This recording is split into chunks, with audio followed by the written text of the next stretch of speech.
For my underdogs, the ones willing to pay the cost. Even when we're up, we gotta take a loss. Underdogs are always against the odds. I'ma use this opportunity to do it for my underdogs. I'ma do this for my underdogs. I'ma do this for my underdogs. I'ma do this for my underdogs. Yeah, my underdogs. Welcome back, everybody, to another episode of the Rec Center podcast. Right now, before we get started, go ahead and click that subscribe button. Make sure you don't miss any of this amazing content, these amazing stories from all of our local heroes, man.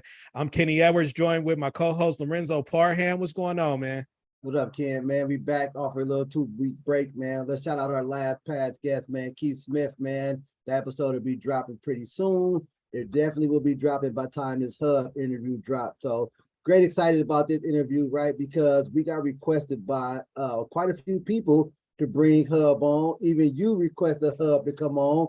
And what makes our interview so great when we have guests on like this is I get to learn because I don't know much about Hub, right? So everything is just me learning, gaining this information and stuff like that, man. So Hub, welcome to the Rec Center, man. Hey, thanks for having me, man. I got that many requests. I feel like a celebrity, man. Hey. And I feel like I made it. This you guys podcast is like big time, man. I didn't accomplish some things in life, but I finally made it. I made it on the podcast. I think I'm guest number 58 or something, but 54, I still made it. But they're not in order though, man. They're not ranked in order. Sometimes it be schedule conflicts. Sometimes it be the sports season we in. So they're not ranked in order. It ain't like that. Hey, but Ken, in true humble Hub, I'm gonna call you humble Hub, right? In true humble Hub fashion, it was like, I'm honored to be here. We honored to have you here, man. Because absolutely. You don't know when people say, hey, you got to bring Hub on. And his brother, Lo, I'm like, hey, you telling me the people I don't know nothing about, right? Let me get one brother down before we go to the next, man. So Hub, let's start on the journey quick, man. So I know are you from West Oakland? I was raised in West Oakland. That brings me back to my childhood. I almost get chills. You're like, where you from? But yeah, I was raised in West Oakland. Raised in West Oakland, right? Did you play what rec center? What youth programs you grew up playing in? So that's a great question. So I grew up in West Oakland. So most West Oakland kids play in the streets. I did play at the Emery Park. And then if I had to claim a rec center, it would have to be the Oakland Saints. Oakland Saints youth organization absolutely raised me. So we had practice at Ramonde Park.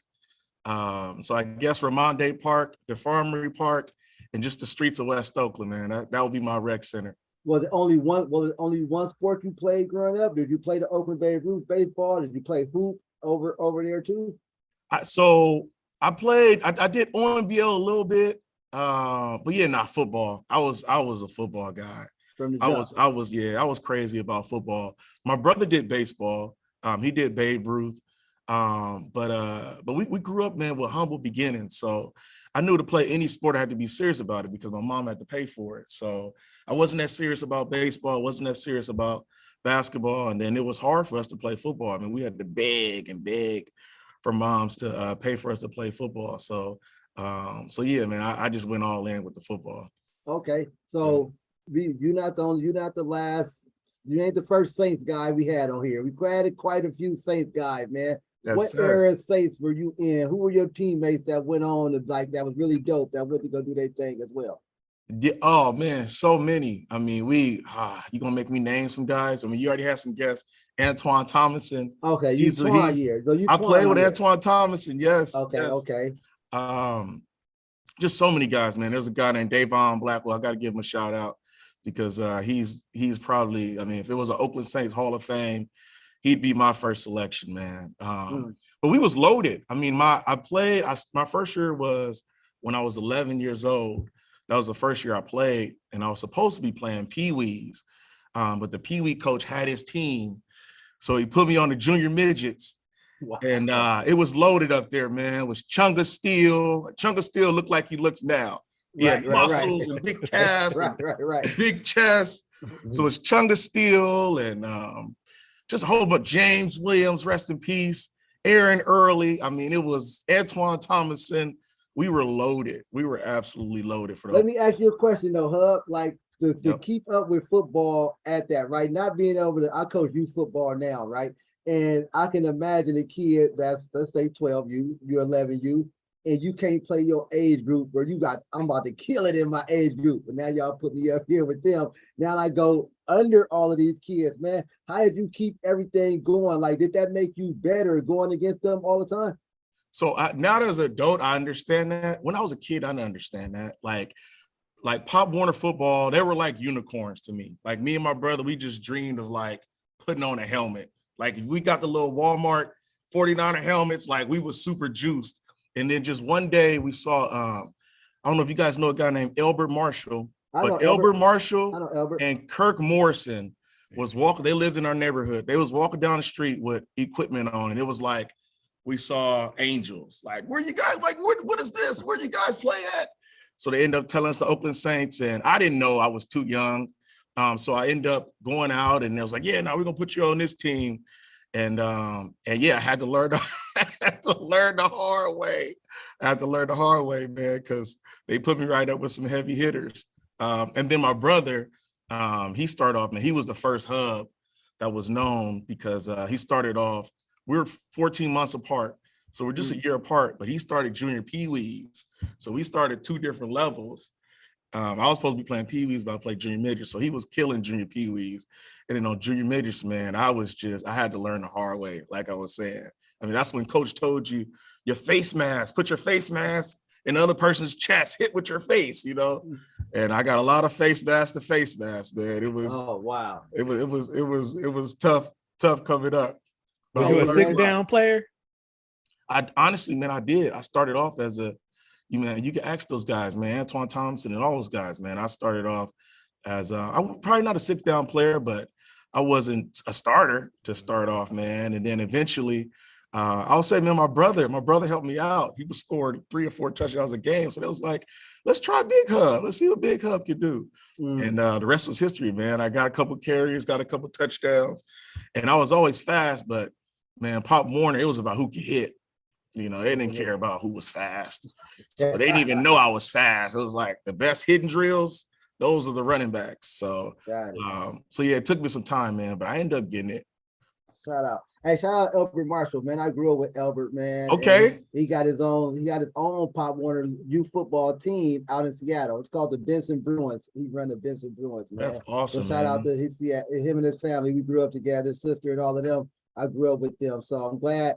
And here's the kicker part. You brought Elbert in to play football. I never knew he played football. Right? Elbert taught me how to put my equipment on, like everything. Like I didn't know anything. So yeah, shout out to Elbert Marshall and Kirk Morrison. Those were the two people that, you know, first kids I saw with equipment on. And then, you know, the rest was history. Our team was legendary though, man.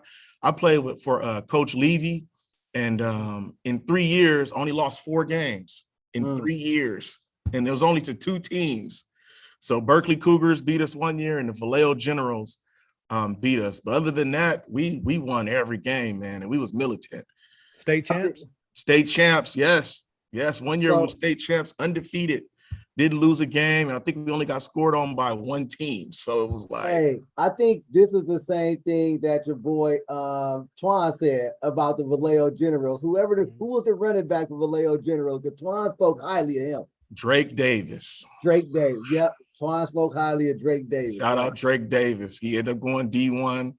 I think he rushed for like junior college. He was ripping it up. He had one game he had like 400 yards rushing. Like he was just a monster, and he was the same size as Pop Warner. Like so, it was unfair. But he ended up going to Kentucky. But he was a stud, man. Drake Davis, yeah, that Vallejo team. It was the only team I lost to from Vallejo. Everybody else we beat. Absolutely. Hey, so let me back it up because I before I get to you going to Emery, what middle school were you at when you were in Oakland? So that's a great question, man. So I grew up in West Oakland, and the way things work with me, I'm a mama's boy.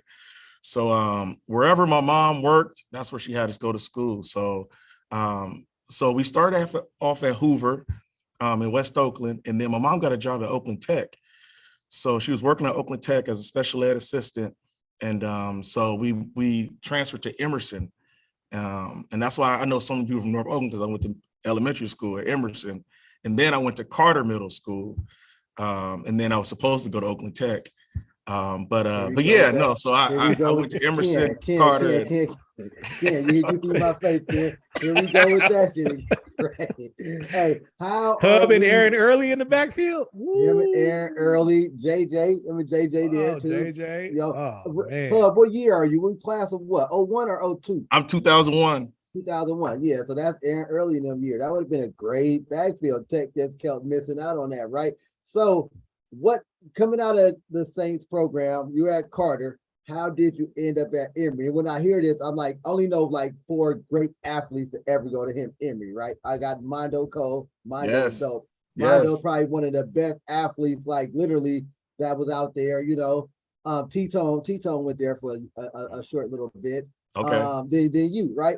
You don't hear too much about. Oh no, it's one more. Darnell Robinson. You gotta say Darnell Robinson. Absolutely. You gotta say Darnell Robinson. Because he went to what? Alabama? Did he go? Where did he go? No, he won a national championship with Arkansas. Arkansas, not Alabama. I remember the Crimson. It was Arkansas, right? So it's a select few. And Eric Rosby. I can't let that. Ross, man. Mackie McDuffie. Come on, man. Shout out my guy. Buck went to Emory. So listen, when I don't know what I did. You know, I'm cocky coming out of Oakland Tech. You know, I'm thinking these Emory dudes can't fuck with me, right? That's me, right? Mondo and Mackie. They was some guys on that field, bro. They was some guys on that field. Mondo and Mackie was. I think me and Mondo was the best quarterbacks to come out in 2000. And my thing is, why y'all asses ain't here at Tech? Like, why y'all not here at y'all playing California School of the Deaf tomorrow? Like we playing MAC. We need y'all on our roster type of thing, right? But what made you choose to go to Emory? Yeah, so I never chose nothing, man. My so 8th grade year, my mom got a job working at AC Transit.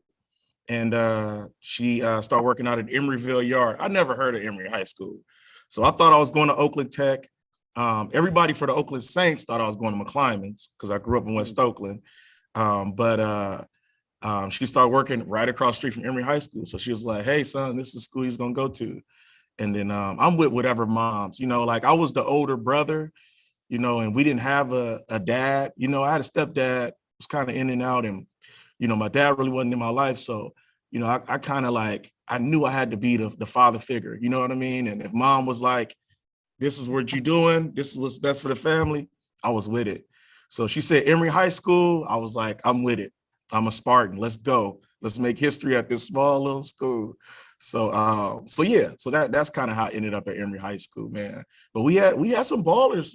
Hey, Mr. Fab too. Shout out Mr. Fab. Mr. Fab went to Emory? Mr. Fab went to, hey, breaking news. I did not know that. Breaking news. Mr. Fab went to Emery High School. Yeah. I did not know that. And that's the thing, right? Even when you say Eric Rosby, shout out E. Rosby, right? But my legacy for E gonna be Fremont. You know? Oh, yeah, absolutely. He definitely gonna be the Fremont legacy, right? Yeah. So as a few of the Emorys, it's like, how'd you go there? What made you go there? When you first got to Emory, what was that like as opposed to being in West? You said you didn't know nothing about Emery High. At least you was familiar with the McClymonds, you're familiar with Tech. A lot of your peoples went there. What was it like when you first got to Emory? Like, did you go JV first, or were you good enough to be freshman on varsity? How did it work out? Yeah, so I was super young. So I was 14 my freshman year. Freshman year, I actually played Pop Warner freshman year. And then sophomore year, I was too young still to play varsity. Even though it was rumors like, hey, he's the best running back here, but I was only 14. So I played JV both years. But when I first got to Emory, man, it was funny because I thought it was like a private school, you know? And then when I get there, it's like, it's West Oakland, North Oakland. I mean, it's just Oakland. It's like, what is this? Like, this is not no private school. So I was actually recruiting Davon Blackwell, who was a Pop Warner legend. And I brought him in, and the first day, he's like, Hub, I'm getting out here. This is just like McClymonds. I might as well go to MAC. So he ended up transferring back to MAC. So, yeah, it wasn't nothing special about Emery High School, man. It was West Oakland and North Oakland kind of, you know, mixed in. And and like I said, when I was there, man, we had some ballers, man. We had some athletes, maybe 200 kids at the whole school. And then we had a full JV and varsity for football, and that's about 50, 60 kids out of 200. So that's like amazing. It's just a school full of athletes, basically. Half of them girls too. So it was all athletes there when I was there. Yeah, we got married men on the show. We don't want to talk about the girls at Emery because I take that conversation elsewhere. We go park that right there. We go park it right there. Hey, but I thought about something you said with your freshman year, you're still playing Pop Warner with the Saints. Your sophomore year, you're playing JV at Emery. And then you just go on your junior and senior year. Is that what happened? Yeah. So my junior year, man, actually, you really digging deep, Lo. My junior year, I was on my way to going off, but I ended up breaking my leg. I had a really bad leg injury where I fractured my fibula and dislocated my ankle. So I was out my junior year. And then senior year, I absolutely ripped it up. In every game except for McClymonds, Coach Zoe, he had to schedule Emery High School. I think literally, if you asked him, just to beat up on old Hub. But yeah, I was one of the leading rushers in the Bay Area, despite the McClymonds game. And I think in McClymonds, and I'm nervous to say this, but it was like 12 carries, -4 yards. And I promise you, I didn't run backwards once. They was just coming. It was coming. So but yeah, no, so my junior year, I dislocated my ankle. Just a freak play, man. Looked back and I was laying on my stomach. My foot was facing up. It was just crazy, man. And then my senior year, I balled. My senior year, I absolutely balled. Yeah. That makes sense because me and Lo was talking and I'm like, because we played y'all my senior year, your junior year.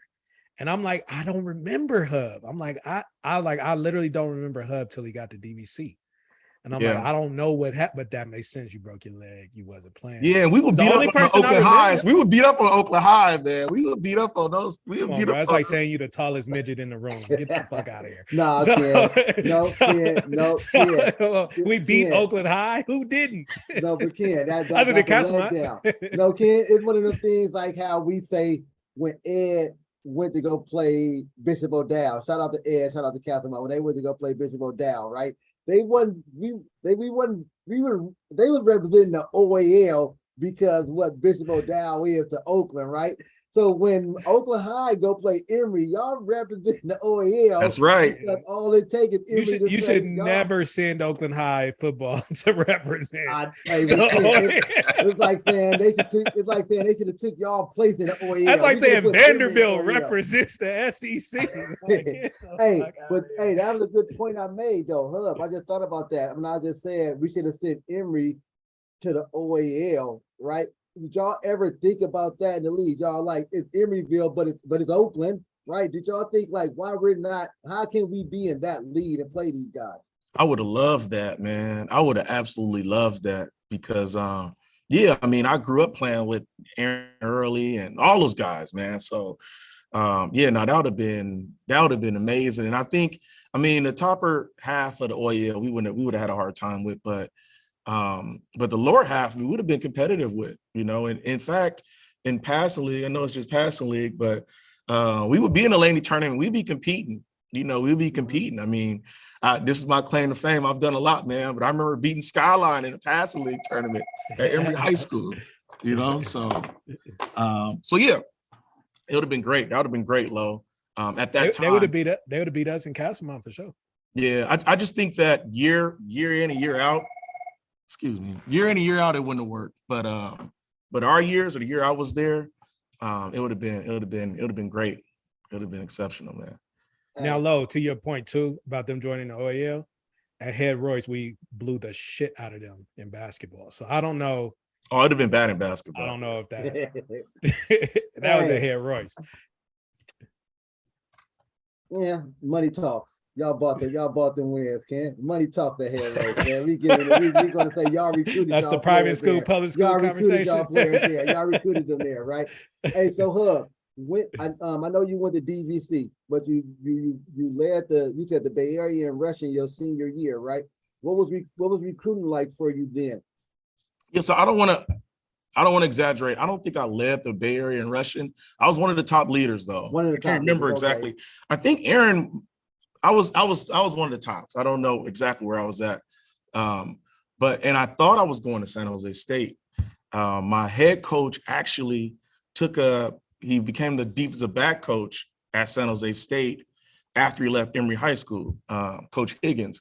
So I thought I was going to San Jose State, man, until signing day, or the day before signing day. One of the assistants came from San Jose State. I was like, hey, we want you to walk on at San Jose State. And of course I was crushed, man. I was like, man, what am I going to do? I thought I was going to an NAIA school, Southern Oregon. I was like, you know what? I'll just go to this NAIA school. And like the day I was supposed to report, I decided not to go, and decided to go to junior college, man. So that's how I kind of landed at DVC, man. Just last minute, I just decided, you know what? I'm gonna try to go to junior college and try to make it, try to make the most of this football from junior college route. Let me back up real quick. I jumped ahead a little bit, right? Yep. Thinking about the mindset of a 16-year-old, because you graduated pretty young, right? You wasn't even old enough to play varsity your sophomore year. So I'm going to say about 15, 16-year-old who love football since 11, right? What did that injury do to you in your junior year, man? Like, did it so I remember when I got hurt and missed the game due to a sprained ankle, I was depressed, not playing that week. What did it do to you to end that in your career, in your year like that? Like, what was that like for you? Oh, it was tough. It was tough, man. But man, you say 11. I'm talking about, I can't think of a time where I wasn't dreaming about football. Yeah, right. So yeah, and I was just excited, couldn't wait to get back, and then Emery High School is a small school, so everybody else was excited for me to get back, and they were supporting me and looking forward to me coming back. So yeah, no, it was motivational for me. It was motivational, man. It was motivational for me to get back, and then I was excited once I was able to run and be me again. I was ready to roll. So most kids I know, or some guys I know that tore ACLs back when they were in high school, junior years, or had any type of bone break injuries. They didn't finish their careers off strong because they favored that injury, right? It's like they wanted to overprotect it. And to see that you went from your junior year doing that to your senior year, coming back and being one of the top rushers in the Bay Area is crazy, because in that 2001 class of running back, you still got Aaron Early, right? Yes. You still got a young Red somewhere in the list. Red is somewhere. Chris James. A lot of people sleep on Chris James. Skyline. Chris James, and who else is in that? Terry Johnson's in that 2001. Maury Jones-Drew, I believe, is what? He's 03. 03, but I mean, Kevin Simon, who's before Kevin him? Simon. Kevin Simon, right? So you up there with some names, right? Yeah, the young Treston George. They was young. What about the running back that played with Marcus Maxwell? Lionel Arnold went to Richmond. Lionel Arnold at Richmond High. Lionel Arnold. Yeah. They had somebody though. So there was tons of great running backs. Oh, and hold on. I want to say, I don't know if Dallas Bernstein out of Vallejo High. He's younger than me. He's younger than you. So he ran. Because I think Dallas is after Drake. Oh, he's after Drake. So Drake year, and before that, you had Dave Bernstein. So y'all was in a class of a whole bunch of dope ass running backs to put yourself up there. And we talking about literally off a half a year of varsity because you didn't play your junior year. That's an amazing thing right there, right? To be in that. What did that do for Emery High though? Like, because I can't recall a time where Emery High was strong in football. So it was like y'all record during them times and them years. I know y'all beat Oakland High and lose to Mac, but what was like all the rest of it, like the record and stuff? Yeah, we end up not having a winning record, believe it or not. We end up 4-6, but it still was a historic year. Like our last game was for a league championship against Berean Christian. It's on Sports Focus, and we ended up losing it. We ended up losing it by a point. Yeah, we ended up losing it by a point, but yeah, no, it was probably the best program in a while, the best the football program I've been doing for a while, and then yeah, I was kind of getting a recognition, so yeah, no, it was great. Who was Emery lead rival? Who was you guys lead rival? Who was the rival to Emery? So it'd probably be Berean Christian. Berean Christian? Yeah, Berean Christian was it. The school to death wasn't good back then? They wasn't. Yeah, no, they wasn't. Hey, but so outside is I ask this question of Rex, and I won't ask Humble Hub the question about this stuff, right? But what games did you be like either in preseason? I know McClymonds either in preseason or in league where you're like, hey, I gotta get up for this one. I know they're gonna be trying to bring it, they're gonna talk shit, they're gonna do all of that. What games was it like that in y'all league you had to get up for? Like, man, I'm looking at this one that's circled on the calendar. Yeah, well, McClymonds always, man. The Mac House. I mean, my sophomore year, we just had a jamboree, and it was like youth football, man. It was exciting, and they was bringing it. So anytime we played a team from Oakland, it was exciting. And then to be honest, man, I don't remember. There was just good teams that were at the lower divisions that we played. To be honest, I don't remember them, man. But I don't know if it was Calistoga. I don't know. We was way out the way, man, playing. But some of those teams, man, we were marking on schedule. And I think Salesians was pretty good. So we would mark them on our schedule. But anytime we play somebody from the OAL, that was excitement for me, man. Hub, you don't seem like much of a trash talker, man. I'm not. What was that like playing against McClymonds? And I know Zoe, every time you get hit, it's looking at you with the clipboard. I know Zoe, shout out to Zoe. Hey, this is why you should have been over here. This is why you should have been over here, right? Not being much of a trash talker. How was it dealing with Chunga talking smack? Everybody hit you and talking shit. What was that like? It was crazy because these are my friends, at least I thought. So it's like me, like I'm smiling, like you can see me smiling my mouthpiece, like I'm gonna bring it, but it was war. It was war to them. Like they were offended that I wasn't at McClymonds, like really offended. So they was coming. Oh, they was coming. It wasn't no smiling. It wasn't no hey Hub. It wasn't no helping you up. They was bringing it, man. It was tough. It was intense.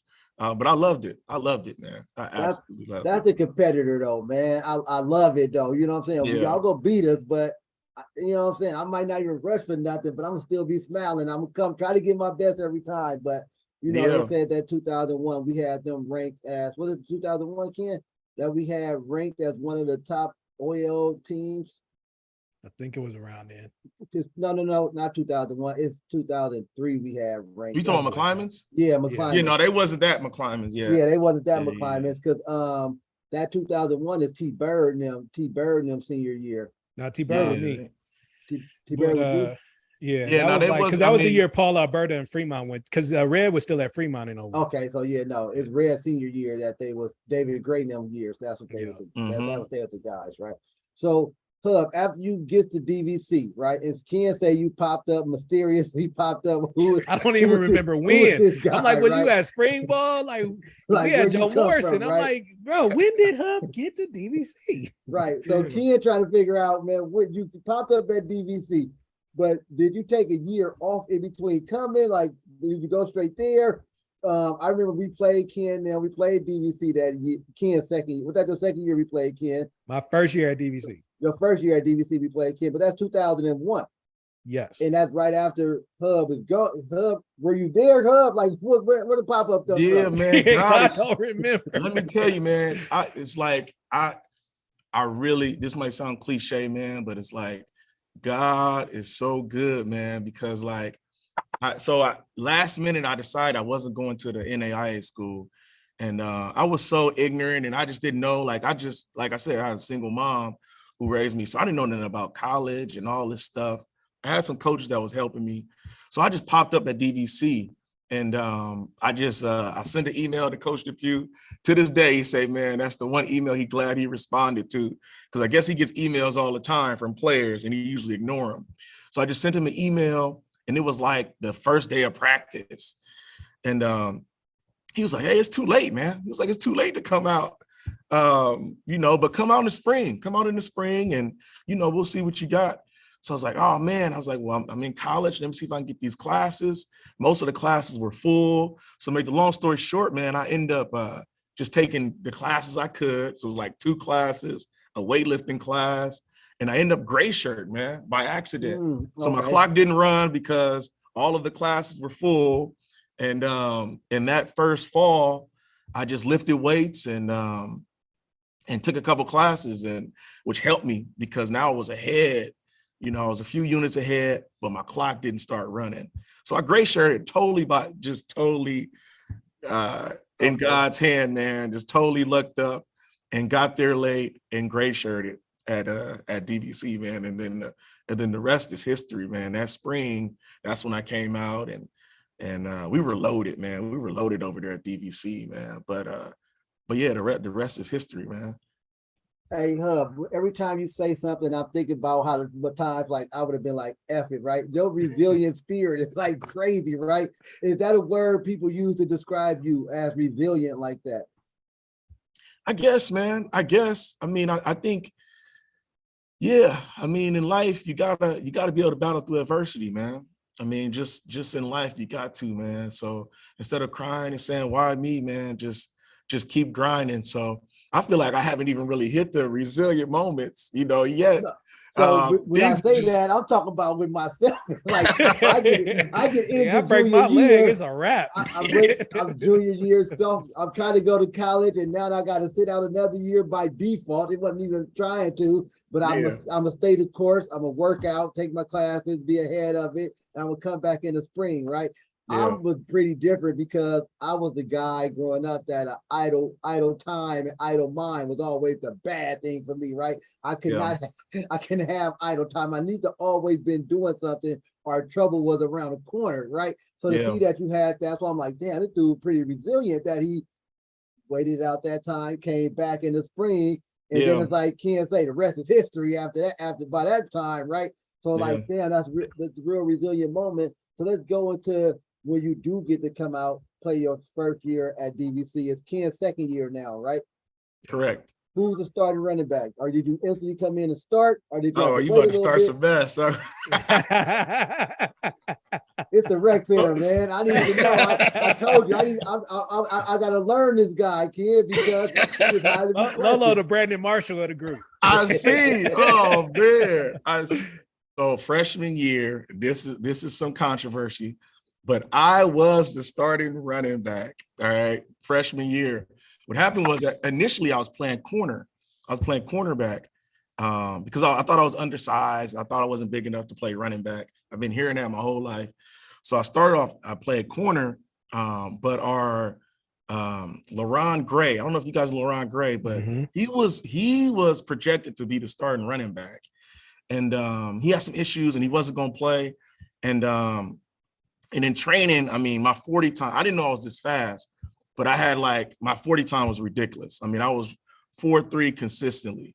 So once they realized, man, hey, LaRon might not be playing. Hub played running back. He's 4.3. Let's put Hub there. So starting in the summer, man, I was the starting running back. I remember Chunga being the starter. So we did. So wait, hold on. I remember Chunga being the starter. So we did have Chunga now. So we did have Chunga, and Chunga can tell you this too. So what happened is we talking about resiliency. The last summer, I ended up pulling my hamstring. So I had a real bad hamstring pull, and so I missed the first 4 games. I remember that. So this is why it's controversial who was the starter. So Chunga came, I pulled my hamstring, I missed the first 4 games, and Chunga started the first 2 games of the season. And then Chunga got injured, and then I finished the season off. So I guess it's controversial over who would have been the starting running back. But I don't know. History can tell you, man. Hub, I think I was the starting running back. Hey, I'm loving the conversation, man, because we looking at y'all go from you and Chunga, teammates on the Saints, right? Playing against each other in college where you should have had your ass, high school, you should have had your ass over here, Hub, right? Yes. Until now we college teammates again, like back when we were youth, right? Yes. Meeting up all over again.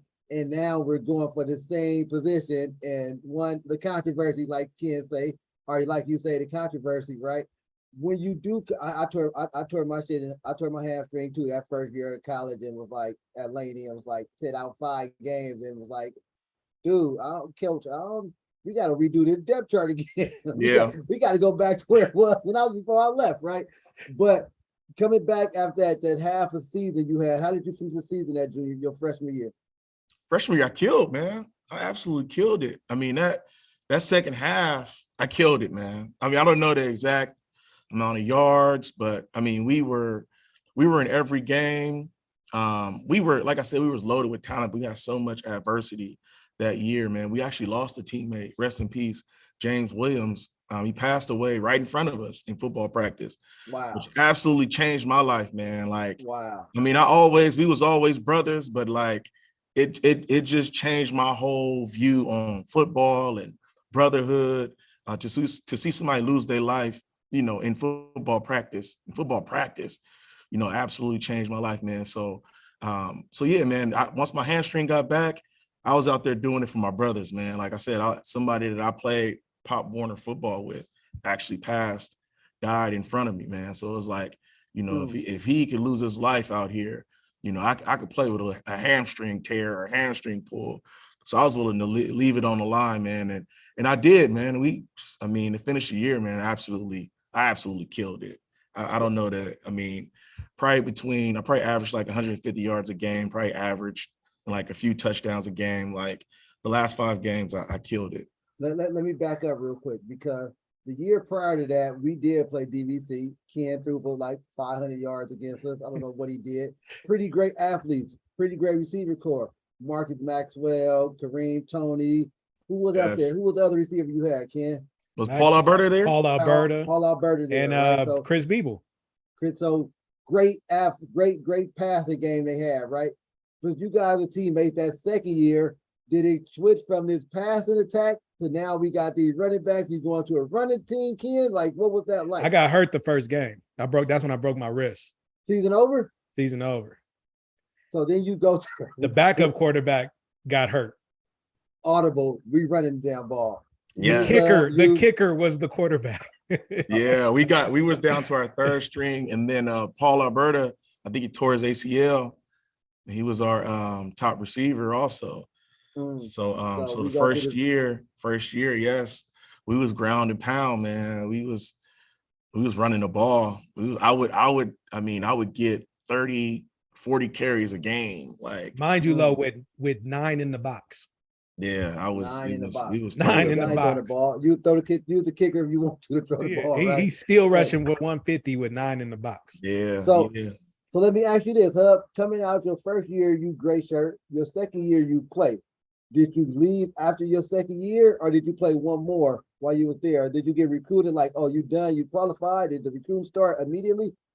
Yeah, so I was the recruiting did start, and it's different, man. I always try to tell kids at junior college, you know, they're looking for people that want to play right now. And sometimes if somebody signs early, that offer is gone. You know, Oregon State is looking for one junior college running back. And if somebody commits there, Oregon State's not looking for a junior college running back no more. So yeah, my first year, man, I was getting letters and interest from colleges from all over the country, man, because at the combine, the junior college combine, I had the fastest 40 of all the combines. I had the fastest 40-yard dash time, and then yards per carry and touchdowns. I mean, I had film, I had it all. So I had a ton of interest going into my sophomore year. I really didn't think about leaving my freshman year, which is interesting. I just knew, like, hey, man, we're gonna run it back, and you know, I'm gonna do something special this year. So I end up playing my sophomore year, and made history. You know, became the all-time leading rusher and set some rushing records at DVC my sophomore year. But it did start my freshman year. That second half, I went on tear, man, and I wasn't, 100%, but it was leaving on the line for my guy JW, man. Now, Lo, this is where I got to pause, because it's kids that watch this and stuff, and I don't want these people to, like, Hub is one of the hardest workers I've ever played with. So we would have, this is in the spring and summertime. So we would come lift weights. We would go out and then have conditioning. And then Hub, I think, was living in like Pittsburgh, Antioch, that area at some point. And he would be like, all right, y'all want to come with me to run the hill? And I'm like, bro, we just lifted and had conditioning. Now you finna go run the hill? He was like, man, I'm trying to get better. I'm like, oh, bro. And he was doing all the Barry Sanders side squats and box jumps. And I'm like, bro, Hub. So I don't want the kids to think like, oh, Hub just woke up and became. Hub, He put in work. Well, let me ask this question though. Where does that work ethic come from? Because I don't know if Emery had that good workout program, right? I don't know what they strength and conditioning program was like, right? I don't know what DVC was like that first year. Where did that work ethic come from to do the extra grind, the extra work? Hey, this is so crazy. So my mom was dating a guy who he was an older gentleman, and this was the cheat code, man. He used to get up at 6 a.m. and run the lake every morning at 6 a.m. His name is Larry Thomas, man. Shout out to Larry Thomas. But he used to run the lake at 6 a.m. And I never heard of that as a kid, but that absolutely changed my life. Here it is, this 50-year-old man get up at 6 a.m. At 6 a.m, I thought you couldn't do that. Like, I was asleep. So I started going and running with him. Man. And he would challenge me. He was older. And, running the lake, it's like I could start off with a sprint, but that lake is like, I think it's like 2.5. I don't know how long the lake is, but yeah. So, and then we would do the stairs. And then just from there, man, it's like, oh man, like I could do this to get better.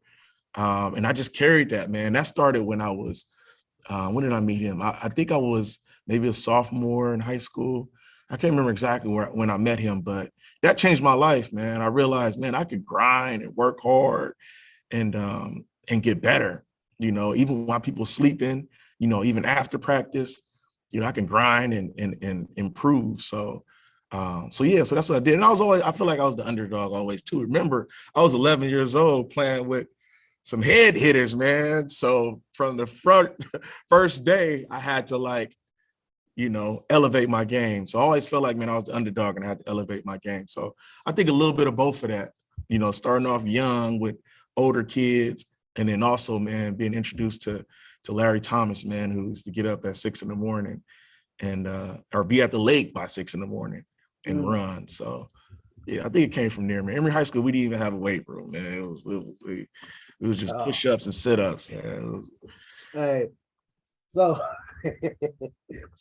hey, dude. So I don't want to throw tech under the bus. We had a weight room, but we didn't have the discipline of coaches forcing us to go in the weight room. You know what I'm saying? I remember I lift weights one day, Ken, it was sore, and was like, I can't move my arm. I can't move my leg.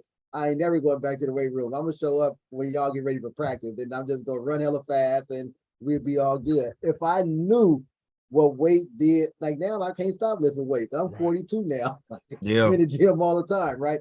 If I knew, and this is what I tell my son all the time, dude, because he don't understand the importance of it, right?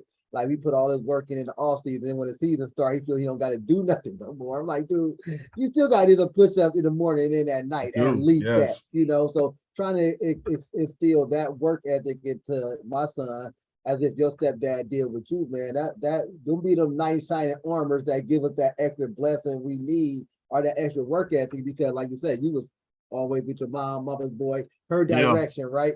And just to go back on your mom and her direction, was she always supportive? Like I know when I got hurt and Laney, my grandma was like, dude, why are you doing this shit? Like my grandma didn't understand at junior college that I was playing football for free and getting hurt. Like this shit is free. you get hurt doing free stuff, right? She never understood that, right? Did your mom understand all the adversity you was going through and stuff like that?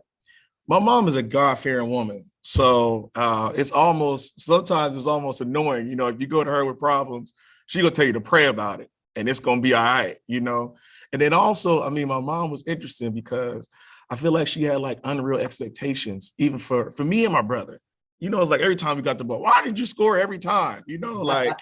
So like for her, like she just expect us to do good and to be great. My mom just expect that.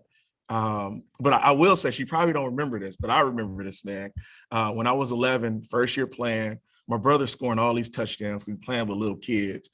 And, I wasn't even getting the ball. My mom was like, you might want to think about basketball, son. Babe, you want to try basketball. You might be good at basketball.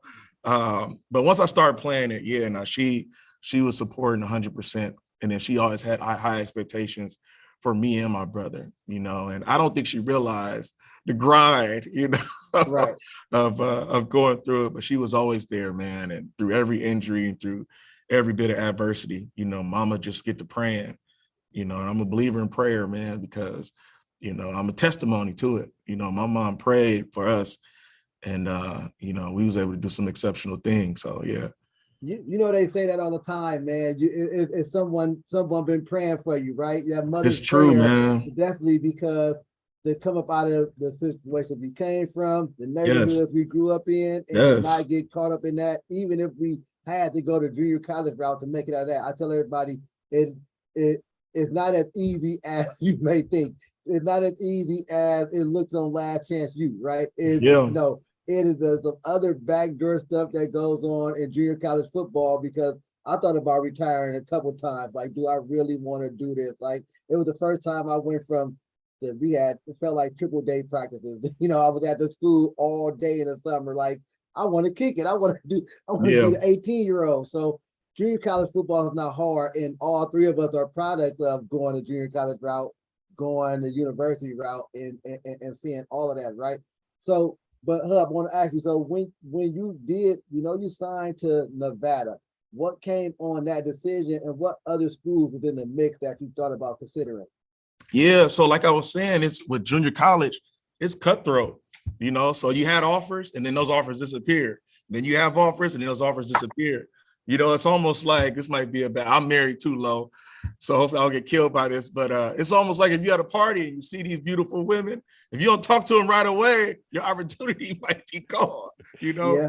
So it was a little bit of that, man. I had offers from Washington State, Oregon State, and then they were gone, So then when Nevada came, I was waiting for a Mississippi State, and Nevada brought me on a recruitment trip, and I had something planned for Mississippi State. I was trying to see what they were talking about, and Nevada was like, hey, we need to know by Wednesday. And I'm like, I can't wait. I can't wait to see what's going on. It was like, hey, we got another guy. We're bringing him in next weekend. What you doing? And yeah, man, I enjoyed Nevada. It wasn't too far, but it wasn't too close. And, I thought I had an opportunity to play there. And I love the coaches there. So yeah, I chose Nevada. Who was there at Nevada when you got there? I remember I did the visit to Nevada myself. Okay. Was Nate Burrows in there when you got there, or he was gone? He just left. Yeah, just left. He had just left a couple years prior to that. What about Maurice Mann? Was he there? He had just left too. Yeah, okay, so those guys had just left. Me and Maurice Mann, I think they was gonna pick one receiver, me or him, but I was stuck on. To me, it was like I always thought about the cold in Nevada, right? I thought about the snow, right? So I wasn't really. I did it, but I took the visit, but I wasn't really sold. It's snowing up there and stuff like that. I want to go to Arizona where it's gonna be hot all the time. Mm-hmm. And I think it was one of those we need to know by this time too. And Maurice Mann ended up signing there. So he went there. Right. I guess he was leaving right before you. So there was a cool little receiver core group they had. When you get there and before you leave, did you ever? I know Kaepernick was there. Was he there after you left? I mean, after you left, Cap came? So my senior year, Kaepernick was a freshman. Okay. So yeah, my senior year, Colin Kaepernick came in as a freshman, man. Did he get a chance to play his freshman year, or how was that? No, he wasn't ready yet. Not even close. Yeah. He always had a talented, he always had a strong arm. He played baseball, and he can sling it.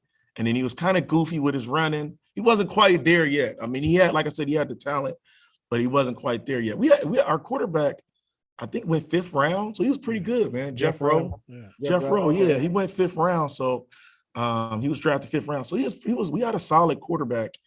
And then there was a couple quarterbacks that was solid, man. Colin Kaepernick is a great story because he kind of came out of nowhere, to be honest. Because he was like, even when I was there, he was probably like 4th on the depth chart.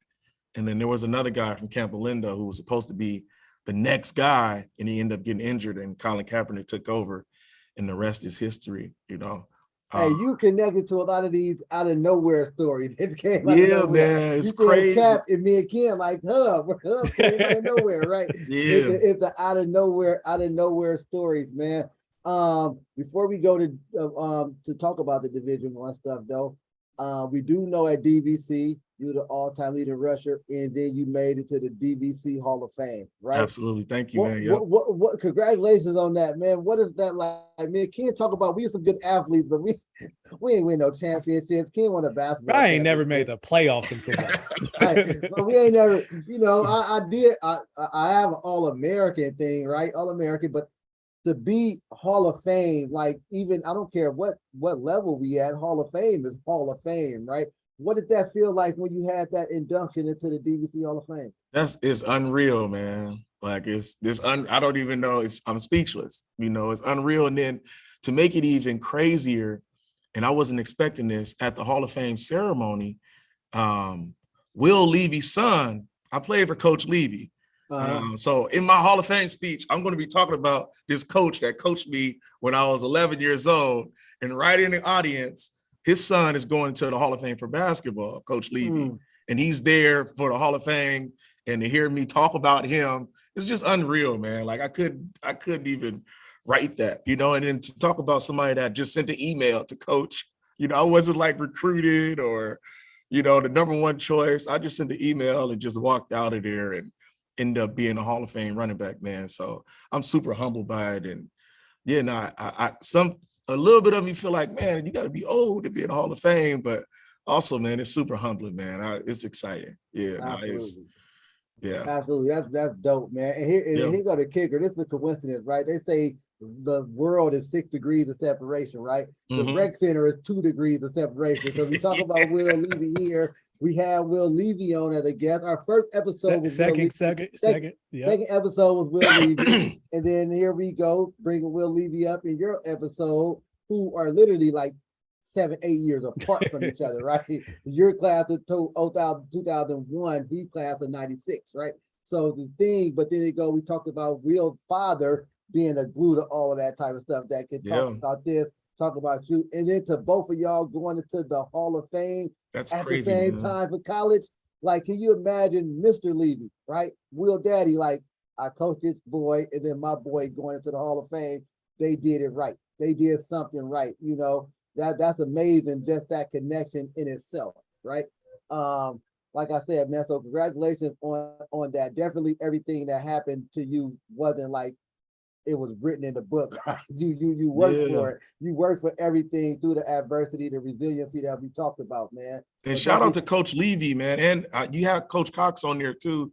He's legendary too, man. But Coach Levy, I mean, to me, he's a Hall of Fame person. I mean, to be have Hall of Fame guys playing and then have your son going into the Hall of Fame.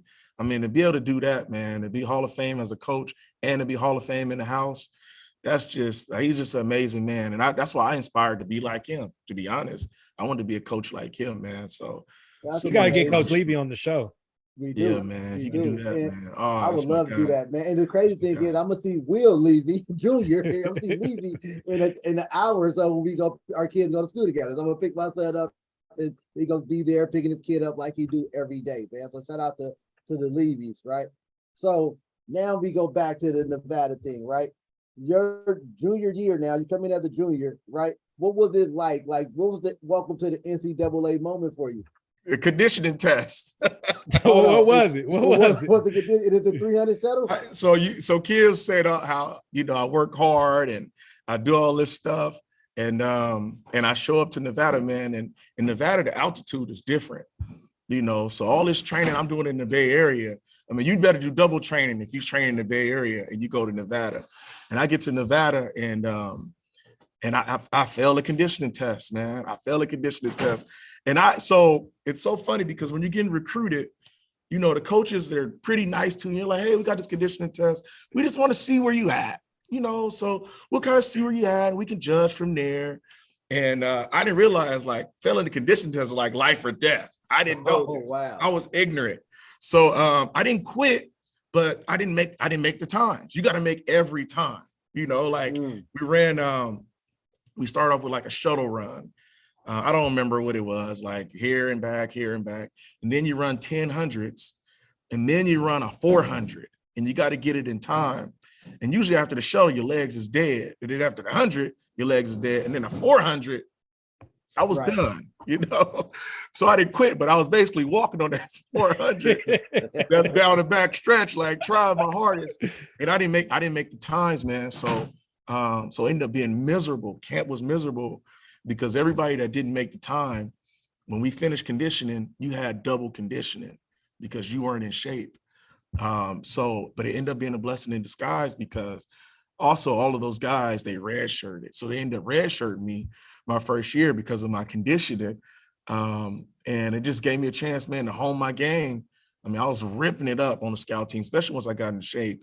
I was ripping it up on the scout team, and, they was anticipating me, my junior year. So yeah, man, my gray shirt was an accident. And then my red shirt. I didn't know you redshirted. Yeah, I redshirted my first year at Nevada. And it was because I was out of shape. I was out of shape, man. Hey, kids, if you're watching this, right? And what you didn't understand what Coach Rob Hubbard said is they're in shape and then they're football shape, right? Because if you can do the shuttles, 10 hundreds, and run a 400, forget the time, we're thinking we're in shape, right? Coaches are saying you're not in football shape, right? Rob, can you prepare yourself for that though? How do you prepare for that? Do you got to go run track? Yeah, so you got to do it. So I mean, I never failed it again. So and you just know on that day you got to do it. And then when the new recruits would come in, I would let them know because the veterans didn't let me know, So I would let them know, like, hey, coach is gonna be like, it's okay, it's not okay. Pass this conditioning test. Let's go practice it right now. Let's run it. Let's do it in sessions. Be here all summer so you can work up to it. Make sure you're running up here in the altitude, not running in the Bay Area or in LA or wherever else, because you breathe different up here, so that you can pass that test, man. So yeah, to be honest, it's kind of a crazy, man, test. It's kind of like just for mental toughness. It don't really gauge how much football shape you are in, but it does test your character and see if if you're mentally tough. Before I jump into fast forward, I don't want to go too far in this, but as a coach, did you steal that thing, conditioning test, as a coach when you bring your players in the camp? Do you do that? No. No conditioning test. No conditioning test. In California, that would be illegal anyway. Yeah, no, I don't. I do have a gauge, or I do tell the guys like, hey, by the end of summer, you should be able to do this. And then we work our way up to it, and that's what we do in the summer, So maybe the first couple of weeks in the summer, we run at the end of practice, we got 300s. And then we slowly increase it. By August, we need to be able to run 1000s. You know what I mean? Okay. But yeah, no, we don't. I don't give. You don't throw it on the spot. Get it here. Test day. Everybody go. Hey, yeah, no, I don't do the. You'll lose half your JV because the freshman is like, basketball wasn't this hard. I'm gone, right? Yeah. I'm gone, right? Hey, but like Ken said, he didn't know you redshirted your first year, right? So you got better that redshirt year on the scout team, right? Absolutely. And another thing for kids, being on a scout team and not being able to play is not such a bad thing because you're able to get better. We in a world now where we want instant gratification, right? Where you got to be the freshman on varsity. You got to be the sophomore on varsity, right? I go into college. Life is not all about instant gratification, man. You have to work your way up to the thing that there's nothing wrong with sitting back and learning first, right? Yeah. Instant gratification and social media kind of destroys that. kind of destroys it a little bit. Absolutely. But it's some value in sit back and watching the other guys go while you get better. And it's not costing you a year of playing ball, right? You can waste your year sitting on the bench. You can waste it, right? Not getting the reps, you can waste it, right? So I tell all the time when people say, hey, what if I think about this kid being a freshman on varsity? Is he going to play? Or is he just going to waste a year without getting no reps because he's sitting on the sideline in the cold at 7 o'clock at night every game? So nothing wrong with taking your time, man, going with the pace and trusting the process. Man. That's so true, Lo. That's so true because, I mean, I was able to, well, I was really blessed, man, in that they had me travel because everybody don't travel. but they had me travel. It was almost like every game. They're like, we might pull the plug, we might. But they never did. But like you said, man, it's nothing better than actually getting the experience. So if a freshman's not playing, man, there's no need for him to be on varsity. Let him go down there and play. And then as a red shirt, my games was during the week, in the scout and the first team defense knew not to get too crazy. Because if they got too crazy with me, it'd be a long day. Because they knew they had to get ready for Saturday. So they was okay with me because they knew I could turn up. And then just the stuff I watched, I got to watch college games and like, man, let me see if I can put that in my game. I'm gonna try that on a Tuesday. If I meet the middle linebacker, I'm gonna try this 1-2 or, try to split half of them. Like I got to experiment with a lot, man. My red shirt year to where my junior year, I was ready. My junior year, I was ready to go. Like, I knew what to expect. I knew the conditioning test was coming and I knew what to expect with everything. So yeah, man, the red shirt was perfect for me. So when you did play that junior year, man, how was it? Were you come in starting because you was on this thing? You got to do the whole spring ball camp thing. How was that? You talk about adversity, Lo. The first week, so I passed my conditioning test, and we're in a running back battle, man. Me and a guy named BJ Mitchell. Shout out BJ Mitchell, man. He ended up winning the starting job. He ended up being league MVP. I believe he was the WAC MVP, BJ Mitchell. But we was neck and neck until I tore my groin. I had a groin tear, man. So they still would use me sparingly because BJ was more of a power back. So like as far as screens and different things like that, once I figured out how to play with my torn groin, it was on though. Once I figured out how to play with it, it was on, man. Once I figured out the drugs to take and which, the stretches to do and how to tape it and just how to get through the game and get through a few practices, I was lighting it up to where me and BJ was truly splitting time, but the first half of the year, he was getting the bulk of the carries while I was trying to figure out, man, how do I navigate with this torn groin? It was miserable, man, but and it was painful, but like I said, the end of my junior year, I absolutely ripped it up. The end of my junior year. Hey, Hub, so this stuff keep coming back, man. So we go West Oakland, small school Emery, small school junior college DVC. Yeah. And now, what's the deer in the headlight moments in NCAA you had? Like where it's like, I know it's in the WAC. I know you get the preseason game against a 50,000 stadium, somebody, right? Did you ever have like, hey, this shit is like, this is the shit I dreamed my whole life about? Did you ever have one of them arena type moments? Absolutely. The first home game at Nevada, man, was crazy, and then I would say I don't know, the moment that just stick out to me, and I always tell the kids this, and I learned a lot from it, was my very first carry in practice at Nevada. We was running a play called 48 horn. It's a sweep play. And the defense was just teeing off on all the running backs. And in the meeting before, running back coach told me, hey, Hub, any of you guys, if you cut this ball back, I'm taking your scholarship. So everybody's running this sweep play and they're just getting killed. And here's my turn to run the sweep play. And I see the cut back. And what do you think I did, Lo? I cut the ball back. I cut it back, ended up scoring a touchdown. That was the first touchdown all day on offense. The running back coach is like, that's what I'm talking about. That's why we brought you here. And it was like, that was like my moment where it's like, I realized like at one point you got to listen to the coaches, but if you deviate from it, you better make it work. It better make it work. So like my heart was beating. I'm like, I got to make this work. I tell kids that story all the time. And I feel like that was kind of my moment where it was like, because to see all the running backs getting teed off on, I'm like, oh man, and I got to go in there. And I end up making it work and then realize, man, I could play here. But to answer your question, man, every game, I always like Hawaii, loved playing in Hawaii. Fresno State was turned up. We went to Arizona State. It was turned up at Arizona State. Boise State. Every Every arena. You're just not going to mention rocking. San Jose State, right? You're just not going to say San I'm Jose not. State. Hey, I have an issue with San Jose State, man. San Jose State and the 2,500 fans. San Jose State. Hey, I was, whenever I played San Jose State, my hair was on fire. Like I was hot because they wanted me to walk on, and then believe it or not, I didn't mention this, but even after DVC, I mean, I got all these rushing yards and all this, and they still asked me to walk on because I wanted to go. At that time, when they got Tresson, they probably got Giannis by that time.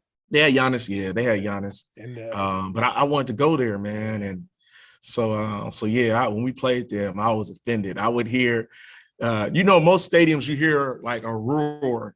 San Jose State, you hear people. You know what I mean? Hey, 19, hey, Hubbard. Like you hear them. So they get under your skin. But yeah, no, those grand moments, though, to be honest, was like the Fresno States and the Boise States, where it's just like fans all over the place, you know. What about this? Are you a gamer? I guess so. Because like the first time you see yourself on the game, yeah, NCAA, did that? Oh, you talking about video game? Yeah. Oh, that meant the world to me, man. Yeah, I was like, we can't skip that. What? We can't skip that. The electronic man. Yeah, no, that meant the world to me. Man, they made me a 50-something and left-handed, bro. I was so mad. Yeah, it's so funny because they gave me 92 speed, and I was mad about that. I was mad that I was 92 speed because I had the fastest 40 time in junior college, you know, at all the combines. So I was upset about that, man. But of course, I would always get in Nevada. I would run little 19 to the dirt. Yes. Oh yeah, man. Yes, that was a highlight. Another highlight. Then we talk about highlights. College, ESPN, the take a knee thing on ESPN. Right? Oh, Lo, you've been doing your homework. run the clock out. Oh man, it's serious media here, man. You take the knee, right? You take the knee, right? That is like football IQ 1000, right? Like to have that football IQ, right? But then it goes back to the humble hub thing because a lot of running backs would did what? I got to pad my stat. I got a touchdown, all of the stuff, right? Did y'all coach tell you to take the knee, or was that just in your head? But give us the whole scenario. Give us the whole scenario. Yeah, it was just in my head. So we was playing against a really good Fresno State team. I mean, that team, the game before, they had USC on the ropes. And I mean, if you knew back then, USC, they had arguably maybe the best college football team ever. Right. You're talking about Matt Leinart, Reggie Bush. That was the Reggie Bush run. That was the Reggie Bush year. And Fresno was smashing them. I mean, it was winning most of the game. And Reggie ended up making some plays, and USC ended up pulling away at the end. And we were the next game against them. And I think they were ranked number 15, but a lot of people felt like, man, they should be ranked higher than that. Not only did they almost win, like they almost beat like one of the best teams in history. Right. Because this is their second year. SC had won the national championship year before, came back with all those guys. So they were loaded, and Fresno should have beat them. So that was the context going into that game. And then it was also for the WAC championship, you know. So yeah, I mean, we were holding on. I was on fire that night. My brother had called me the night before. Said, hey, you're going to get smashed, blah, blah, blah. So I was hot, man. And I was on fire. I mean, I think I had 14 carries, 140 yards, something like that, like 3 touchdowns. But they were better than us. And you can kind of feel, you know, like if the longer this game goes, like we hold it on, like, right. We got to get out of here. And so we just needed a first down. And like I said, that was my junior year. So me and BJ Mitchell was splitting times. We was really splitting time then. And I was having a better game then. So they was giving me most of the carries. So they put me in the game like, we need a first down, baby. We need a first down to ice it. So to be honest, I was thinking, man, let's get this first down. Like, hey, y'all, block for me. I'm not going out of bounds. I'm not getting tackled. I don't care what I got to do. I'm going to get this first down. And I hit it, man, and it was open. And something just hit me. I was just like, I got the first down. I was on my way to scoring. And I just stopped at the 1. Like, hey, game over, man. Stopped at the 1 and took a knee right at the 1 instead of scoring the touchdown. And, you know, to win the game, man. And I really didn't realize the gravity of the moment until later. You know, it was like the top play on ESPN. It was all over the place in Reno, you know, and to this day, people still talk about it, you know, how smart it was and how selfless it was to, instead of scoring my 4th touchdown, you know, taking the knee. I had a little bet with BJ Mitchell that year that I would have more touchdowns than him. And we ended up tying. We ended up tying, man. We ended up tying. So if I would have scored that, I would have had more touchdowns than my brother BJ. But yeah, none of the coaches talked about it. The goal was I just needed to get a first down so we can ice the clock, because one more first down would have ended the game. But if they would have stopped us, they would have had the ball and they would have moved down. So yeah, I got the first down, and then we didn't need the touchdown. So I just took the knee at the 1. Because if you scored a touchdown, it's still a 1-possession game, right? Nah, it would have been a 2-possession game, but they would have had time enough to. Yeah, man, they had scored in like 20 seconds the drive before. So I was like, we gotta get out of here. I would have went in for the touchdown. I'm sorry. I'd have went in for the touchdown. I'd have told the defense, do your job. On a gentleman's bet, VJ Mitchell owes you, man. It's one of those bets. Like, I'm gonna tell him that. You saw the movie The Wood, man, where we had the bet who get the most numbers. But if I get a Alicia number, I win the bet, right? That's the Alicia number bet right there, right? Yeah. VJ owes you that one, right? Yep. That next year, going to your sophomore year, your senior year, and we thinking like, I know at the end of junior year, they do the NFL score thing where they see if you were to come out where you get drafted at. Did you do that your junior year and what it said about it in rounds and stuff? No, I didn't, man. And if I had to go back, I probably would. But like I said, I had torn my groin, so I still had a torn groin. A lot of people didn't know this, man. A lot of my football was real painful, to be honest with you. But I had a torn groin, and so right after the season, I had surgery. They actually flew me out to Philadelphia. And I don't know if you guys remember, Donovan McNabb was dealing with a sports hernia, groin surgery, or groin injury too. So, and I guess the doctor did a great job with Donovan McNabb. So they sent me to the same surgeon, and I had a sports hernia. I didn't realize I had a sports hernia and a torn groin. And then my left groin was starting to tear. So it was like, let me get fixed. Let me just get fixed and rip it up my senior year. So that was my plan. So going into my senior year, I didn't do spring ball. I just rehabbed. I was rehabbing that year from surgery, man. The story of my life was like rehab. Every other year was rehab for me. So you come into your senior year, and after that senior year come, like now is the NFL aspirations coming into fruition? Are they talking about drafting? Do you hire an agent and start talking to teams? How did that process go? Yeah, so going into my senior year, there was guys calling me. I had a real good friend, man, Kenny Edwards. He was rocking with an agent, you know. Kenny, my brother. So it's like, hey, man, that's my brother, man. I might really roll with this agent going into my senior year. Going into my senior year, I realized like, hey, man, I can play at a high level, and the NFL might be a serious dream come true, you know. So I had some interest. I had some interest going into with some NFL teams. And here we talk about adversity. I just finished the surgery, and now my senior year, I'm finally healthy. First game on ESPN, Fresno State, and I tear my meniscus. The very first game my senior year. So I didn't know I tore my meniscus at the time, but I was dealing with that my senior year, man. Dealing with a torn meniscus. And so after your senior year, are you one of the ones that, hey man, I know I'm not gonna get drafted. Let me see what happened in free agent pickup. Are you watching the draft at the 6th round? Like, man, my name might come up. How was draft day for you, or were you just waiting for the free agents? Yeah, that's an interesting question, man. So, I mean, I'll just fast forward through senior year because it was a lot of turmoil. But I still had a decent year. I mean, I had 1,000 yards, all purpose. I think I was like 998 rushing.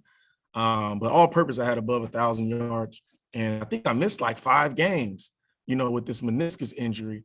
And at the time, they were just telling me that, hey, Hub, it's a real bad bone bruise. You know, it's a real bad bone bruise, but you should be fine. And then after the season, we had a bowl game against Miami. and we lost to Miami by 1 point, man. And literally the next day, the team doctor's like, "Hey, we gotta get you on the surgery table right now." I'm like, "Wait, what?" I thought my knee was just a bone bruise. It's like, "Nah, we got to get you on the surgery table right now," which was the worst possible time, right? Because now it's like all-star games, there's the combine, there's the pro day. So instead of doing all that, I ended up having knee surgery, man, and was trying to rehab during that time. But before that, absolutely. I mean, I think I was projected 5th round, and this was before. I mean, I feel like they had all my stats wrong. They were like, if he runs a 4.4, he might be a 3rd rounder, and I hadn't ran a 4.4 in forever. I mean, I was typically a 4.3 guy, so I knew I could get a 4.4, but I just didn't have the opportunity to show him because I had, that torn meniscus, and there was some chips at my femur, and like my knee was real bad by the end of my senior year. So did you get picked up by anybody after the draft? You sign any free agent thing? Hold on, back up. You had a pretty good game against Miami in that bowl game, right? I did. Well, what was that like? You go back, when we talk about Miami, we talk like 05-ish, 06, they might have been coming off there, falling off, but we still got the 01, 02, 03 in our minds, Miami, right? What was it like to ball against that Miami team? I felt like a kid playing with grown men. I mean, we talk about, I was telling Kitty this, man, Calais Campbell, 6'8", 290. I've never seen nothing like that in real life. Like, it was unreal. And I had to block him. It was a couple of times where he was my blocking assignment. And then John Beeson, he was the middle linebacker. He went 1st round, and both their safeties went 1st round. I mean, they were loaded. And I was up there playing my hardest, man. This was my last game, as a college athlete. So I was going to leave it on the field, man. And it was exciting, man. We came close. We lost by 1 point. But it was exciting, man. It was like a dream come true. Get out there playing against the Hurricanes. With a torn meniscus? With a torn meniscus, yeah, man. That year, that year was tough, man. That year was really tough for me. And we had a coach that I think a lot of people was afraid of. So even the doctors were afraid to go to coach, like, "Hey, such and such is hurt. You don't want to go to coach with none of that." So they was trying to make things work, and they was doing some stuff that wasn't the best for our health, man. And yeah, so my meniscus, it depends on how your meniscus is torn too. I learned so much about the meniscus, but some meniscus, if it's torn a certain way, you can play on it. But mine was bad. I mean, it was chipping at my bone and my femur, and my leg was absolutely swollen to where at the end of the year I had to have surgery, right away to try to repair it. So now we go back to the NFL, right? Any tryouts, any pickups? Anybody brought you in? First they bring you in, you go through that. You could do, or did you pass the health physical as first? What I want to know, like, what happened? There you go, man. Hey, so like I was saying, I didn't get an opportunity to do any of the combine stuff. And a lot of people don't know this. Here's a story, man. Here's a gem real quick. So I couldn't run. So I'm like, you know what? Just one day I was just upset. I'm like, let me just go in the gym and I'm just going to rep this 225. Like, I can bench for him if I can't run. I go in there and bench and I tear my pec. So now I can't bench. I can't run. And the draft is coming. It's like, but even with all that, there was St. Louis Rams at the time. They invited me into camp.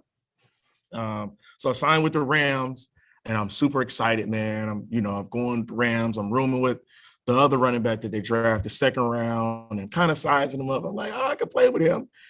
And we get our playbooks and I do the physical and the doctor's like, somebody in charge, like, hey, they want to talk to you, Hubbard, upstairs. And I go upstairs and they're like, hey, Hubbard, we love you, man, but you can't run right now. And I'm like, yeah, no, I know, man. He was like, so when you're able to run, we'll bring you back, man. But right now we need somebody right today that can run. So I'm like, all right. And I'm still not realizing it. I'm getting cut. I didn't know this. You know what I mean? Like, I didn't know I was getting cut. And so he's like, we'll give you a call. We love you. We'll give you a call. But we need somebody that can run, man. So we're gonna fly somebody else in that can run. So you know, I kind of do the walk of shame, but I still didn't realize the magnitude of it. And you know, my position coach comes like, "Hey, Hubbard," and I was like, "Hey," they sending me home. So he's like, he was like, "Well, give me your playbook." And then it didn't really hit me until I'm about to catch the flight, and then Kenny calls me. He's like, "Hub, you failed the physical?" And I'm like, "I failed the physical?" I was like, "Did I?" He was like, "Yeah, man, they reported that you failed the physical and that you was released from the Rams." And then I Googled it and I'm like, So then it hit me like, man, I guess I failed the physical by the doctor saying, "Hey, you're not able to run right now, man." And it wasn't like you failed, you're out of here. It was real gentle how it happened. You know what I mean? So after that, man, that was it, man. I needed surgery on my knee. Make the long story short, I went back to Nevada. The doctor's like, "Hey, oh yeah, let me do another surgery on you." And I was like, "Nah, man, you told me my knee was fine. And then I needed surgery miraculously after the season. I don't trust you, doc, to be honest." And then I didn't have any other medical insurance. So I started working, man. Started working in education was my dream. And then it took some time for me to get insurance. And then I had Kaiser. So, Kaiser's like, you got to be referred. So I just see a doctor. Go to physical therapy. Go to physical therapy first, then come back. Right, definitely. So my career basically, to make a long story short, it ended after that because by the time I had another knee surgery, we was into like 2 seasons after I hadn't played, man. So I just started living a dream of coaching and teaching was so before you get in that, right? Did you jump instantly into coaching in 2 years? And where did you start off at with that? Yes, instantly. So I started off at Northgate. So I got a job in Walnut Creek. Yeah. Okay. Yeah, I got a job at Walnut Creek, teaching at Northgate. Actually, I was working as a special ed assistant at Northgate. And then I just went out to ask, I interviewed and started coaching there. I was a JV head coach and, the varsity running back coach. So, yeah. You instantly brought a wealth of knowledge to a program like that, right? Was there any other schools that you thought about going to before choosing on Northgate, or did getting the educational job help that decision? Yeah, I mean, if you notice, Lo, like wherever I'm at, that's where I'm doing my work. Like I really don't be like trying to figure out like, man, where should I go? Who's the better team? So I got an opportunity to be an educator in Northgate, and it's like, let me go help out their football program, and then I was it was exciting times then because I wasn't a dinosaur. So those kids like, hey, I remember you, like, hey, you played, and oh man, I could Google you or I can YouTube you. So it was exciting times, man. And they listen to me a lot more than now. I mean, now I'm a dinosaur to these kids. I'm about to say, Ken, did he just make us feel like dinosaurs so we can't be Google and YouTube? So now going from your first job coaching at Northgate, right? All of these stints in between to now coaching at a powerful Pitt High School, right? Dude, tell us about that transition from all of these places you go to now you're here, where I want to assume that you have all the administration support in the world at Pitt, yes. Right? What does that like going through all of these phases of coaching? Yeah, you hit it on the nail, man. That's the difference, man, is the support. I mean, the support at Pittsburgh High School is unmatched.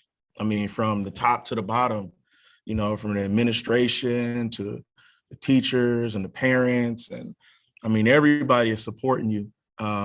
So yeah, no, it's a great feeling, man. It's an absolute great feeling. And I'm truly blessed, man, that Coach Galley, the head coach, man, he actually called me. I felt so humble, like, man, you want me? You already got me. You loaded, man. He's like, look, I want you to come and be a part of the staff. So I'm super grateful to him, man. And it's been a great experience. It is challenging for me because, I was a head coach in my last stint and now I'm an assistant coach. So I'm still kind of getting used to that. But I love it. I love to be in this environment where everybody, is moving at the same direction or has the same goal in mind, Absolutely, man. Big season awaits Pitt High School, man. I'm always tuned in, checking score, checking schedule. You guys finished strong. You went out.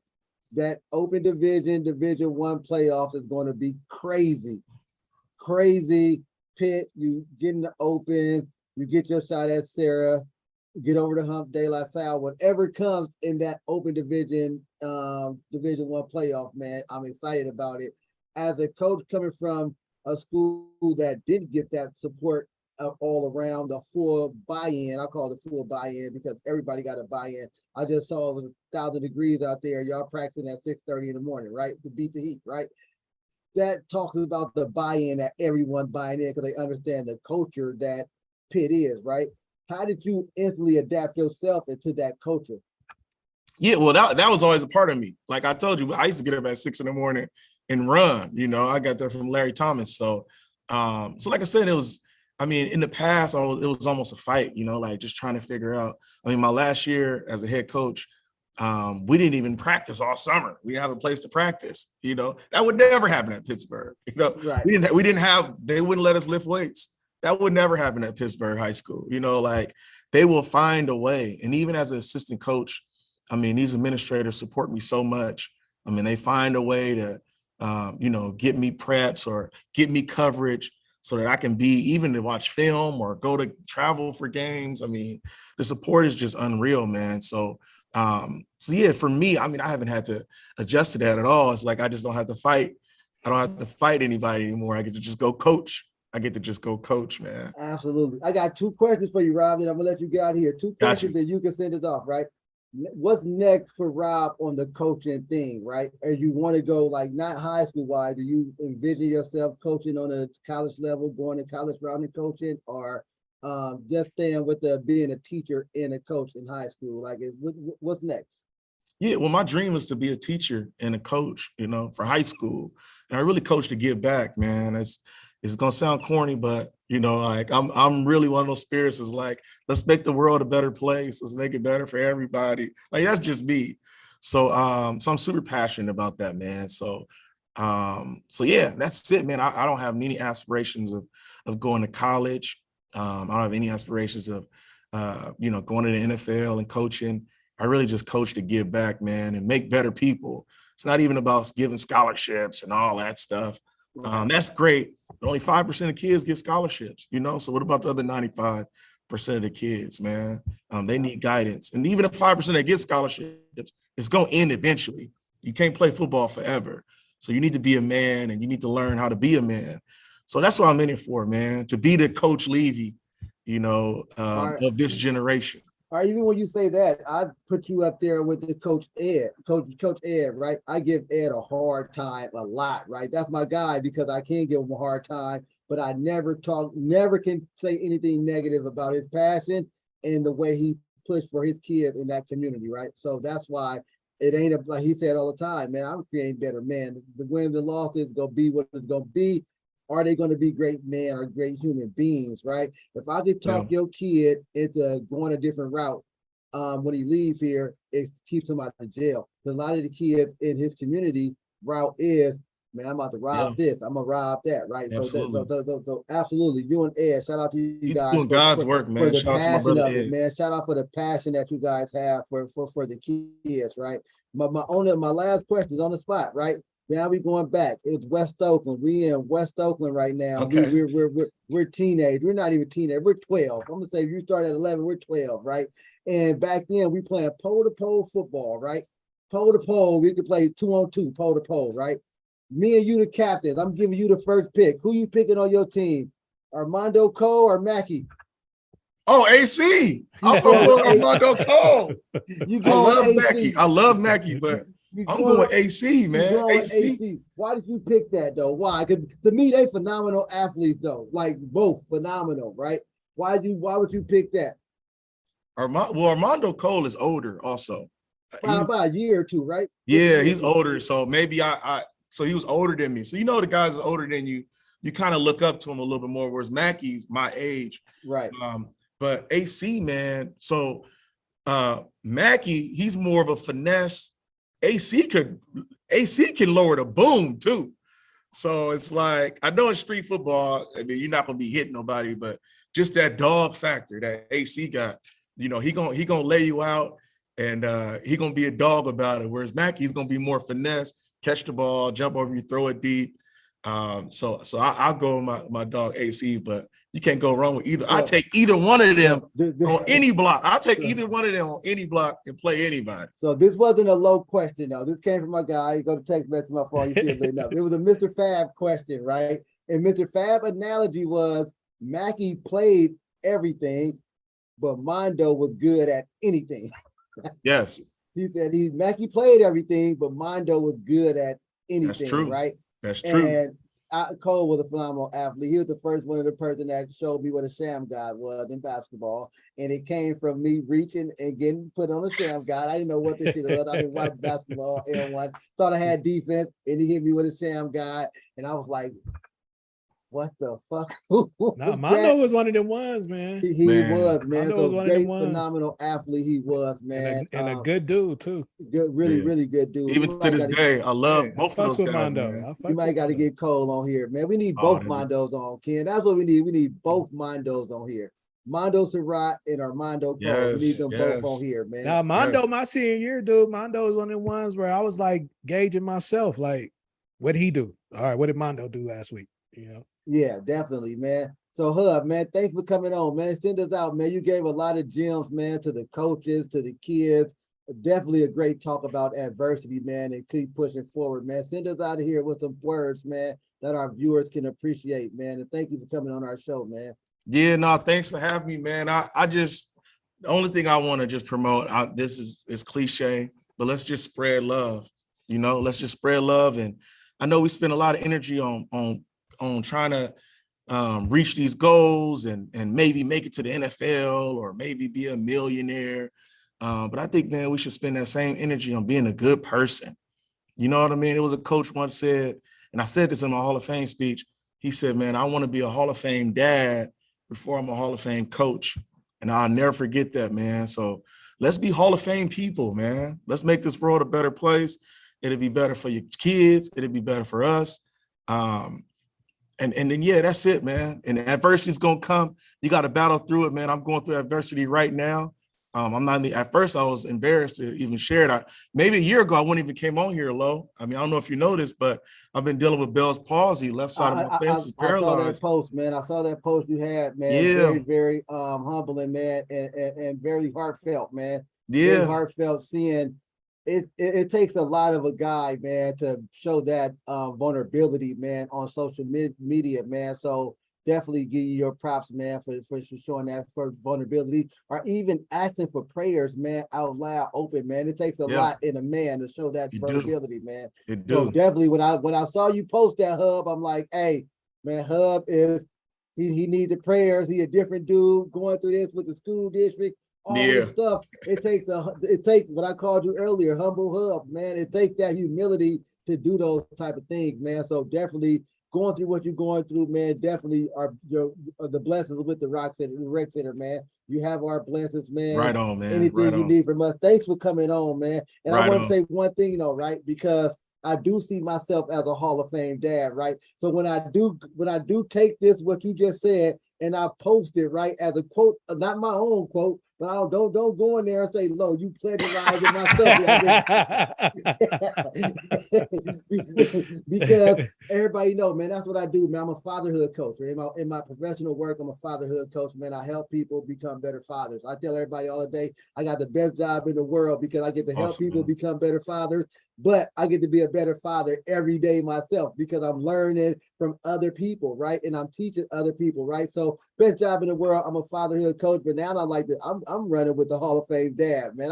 I got to roll with that one, man. I'm a Hall of Fame dad, man. So I appreciate you, man. I learned something. I learned everything because I knew nothing, right?